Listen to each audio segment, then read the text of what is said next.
There was some talk about wrestlers going into MMA and their lead leg. And I more want to bring this to you guys because this is a conversation of topics that out there. But I want to explain to you guys what's being spoken of here. So, take wrestling and take boxing. On your very first day, your very first coach will ask you the exact same question, no matter what gym or YMCA or club or high school or junior high you walk into for either sport. If it's your first day of boxing or your first day of wrestling, your very first coach is going to say to you, are you right-handed or left-handed? If you are right-handed, the wrestling coach is then going to show you what a stance is, and he's going to have you lead your right leg. If you go into a boxing gym, the very first coach you come in contact with, no matter how old you are, say you're 8, 9, 10 years old, or you're teenager, very first coach and very first conversation, he's going to say, are you right-handed or left-handed? If you say, I am right-handed, the boxing coach is going to have you get into your boxing stance, but lead your left leg. So it's opposite. If you are trying to learn wrestling, the wrestling coach is going to tell you to lead your right leg. The boxing coach is going to tell you to lead your left leg. Neither coach is wrong. It's just a very antiquated system. It's an antiquated system that came out at the very beginning of time. It's how the coaches were taught, and it's what they pass on to the students. There is absolutely no reason that a right-handed wrestler couldn't lead his left leg, and there's no reason that a right-handed boxer could not lead his right leg. As a matter of fact, there's been boxers over time who were right-handed. So they led that leg and they made their jab the busy hand, as opposed to if you're right-handed, you hide your right hand so you can throw that cross and that's your power hand. That's the theory behind it. That theory is not incorrect, but that's a very antiquated theory, right? You're going to have a boxing coach that tells you to stash your natural hand. Stash it so it's your power hand. But that same coach is going to tell you every single day that a fight is controlled by a jab.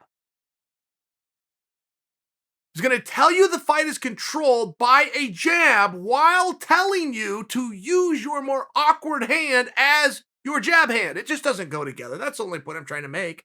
But if you are a wrestler and you come up through the system and then you decide to convert into MMA, you're going to have to do one of two things, which is you're going to have to learn to box Southpaw, or you're going to have to switch your feet when you're choosing to strike as opposed to choosing to grapple. And that was actually tested. Two of the best wrestlers to have ever done MMA, Kevin Jackson and Kenny Monday.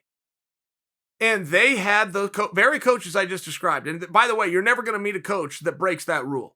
Every wrestling coach, and I am one, every boxing coach will ask student on very first day, are you right-handed or left-handed, to determine what leg you lead. So Kenny Monday and Kevin Jackson, when they were ready to wrestle, would come out and lead their right leg, and when they thought, okay, I'm going to strike, they would then switch and lead their left leg. And I was just an audience member at home and going, okay, they're going to plan to strike right now, and neither one of them can wrestle because the wrong leg's forward. And then when they would switch their hand, I go, okay, they're planning to wrestle right now, and neither one of them can strike because that's not the way they learned how to strike. They got the wrong leg forward. So it's very important that at some point you break the rule, and you're going to have to do it on your own, and it may even involve you lying to a coach. If you prefer to wrestle, which would simply mean you started wrestling sooner, when you go into boxing on your very first day and that coach asks you, are you right-handed or left-handed, you're going to need to lie so that you get to lead your dominant leg, or vice versa. If you started out with kicking and or kickboxing, you go into a wrestling room and the wrestling coach asks you second, but you would prefer to stay on your feet, you're going to need to lie. And it's going to be one lie. You're going to do it one time and nobody's ever going to check again. There's not actually an answer. The coach doesn't actually care in the least. He's asking so he can tell you the most basic thing, which is what leg to lead. You don't have a choice. You can only lead one leg at a time, and whatever leg you lead, you're going to lead today and for the rest of your career, which could be up to 20 years. So it's very important what leg you lead. It's extremely important. There's a reason that your very first coach on your very first day, no matter what skill level or age you're at, asks you that very first question. It will be the very first thing out of his mouth. Right? Hello, what is your name? Followed by, are you right-handed or left-handed? It's the way it's going to be. So at some point, you're just going to need to answer the question, I'm going to lead my right leg. Okay, great. No one's ever going to second guess that again. But I bring that to you because it is important that at some point you're going to have to figure that out on your own. You cannot be changing your stance and changing your feet. Now, every now and again, yes, you're going to meet the ambidextrous fighter. Currently, there's two of them, Kamaru Usman and John Jones. Anybody else who tries to be ambidextrous ends up looking like a fool. They end up doing a terrible job.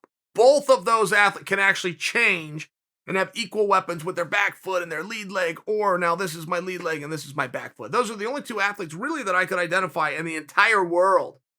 Certainly the two most notable be John and Kamaru that can do it very effectively. So I bring that to you when you're hearing the discussion of the wrestler and the leg and the stance. That's all they're talking about. You'll hear that in boxing as well. You'll hear whether he's Orthodox or he's Southpaw, and you'll hear so much made of it. When a simpler way of saying it is quite simply, what leg does this fighter lead?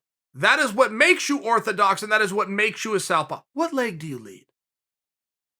Sounds very basic, sounds very simple, is very basic, is very simple. I want you guys to be part of the conversation. You're welcome.